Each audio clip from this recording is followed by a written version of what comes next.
تعتبر كأس إفريقيا واحدة من أعرق البطولات في العالم، فهي تجمع خيرة المنتخبات والنجوم من القارة السمراء، وتبرز التنوع الثقافي والرياضي الذي يميز قارة إفريقيا.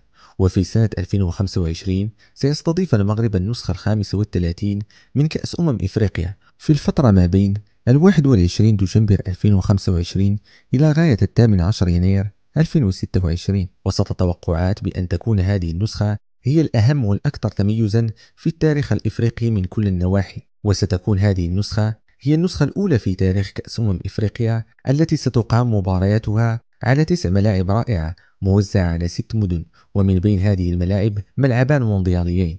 ويتميز المغرب بخبرة تنظيمية كبيرة راكمها بعد استضافته للكثير من المنافسات والبطولات الكروية، وهو ما يوحي على أن نسخة هذه السنة من كأس إفريقيا ستكون محكمة التنظيم. وأيضا حظيت هذه النسخة باستثمارات ضخمة ودعم غير مسبوق، حيث ستقوم أزيد من 16 شركة عالمية برعاية البطولة، وهو عدد رعاة لم يسبق أن تم تسجيله في أي نسخة من نسخ كأس إفريقيا السابقة. وتعرف نسخة كأس إفريقيا 2025 مشاركة 6 منتخبات عربية، وهي منتخب المغرب المستضيف، ومنتخب الجزائر، ومنتخب مصر، ومنتخب تونس، إضافة إلى منتخب السودان ومنتخب جزر القمر. وإليكم المجموعات الستة المشاركة في البطولة.